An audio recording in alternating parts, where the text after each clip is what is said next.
TDP లోపల ఇప్పుడు పెద్ద చర్చ నడుస్తోంది. జూనియర్లు తప్పు చేస్తే మందలిచ్చొచ్చు, మార్గంలో పెట్టొచ్చు, కానీ సీనియర్ నేతలే అదే తప్పులు చేస్తే పరిస్థితి క్లిష్టమవుతుంది.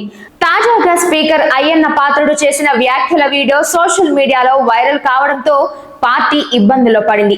స్పీకర్ అనేది రాజ్యాంగపరమైన గౌరవ హోదా అయిన వివాదాస్పద వ్యాఖ్యలతో ఆయనపై విమర్శలు మొదలయ్యాయి. కోడెల శివప్రసాద్ రావు, తమ్మినేని సీతారాం లాంటి స్పీకర్లు వివాదాల నుండి దూరంగా ఉండగా అయ్యన్న మాత్రం కొత్త సమస్యకు కేంద్రంగా మారారు.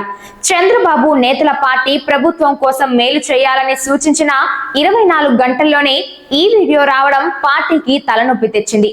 ఇకపై సీనియర్లు మరింత జాగ్రత్తగా ఉండాల్సిన అవసరం ఉందనే అభిప్రాయం పార్టీ లోపల బలంగా వినిపిస్తోంది.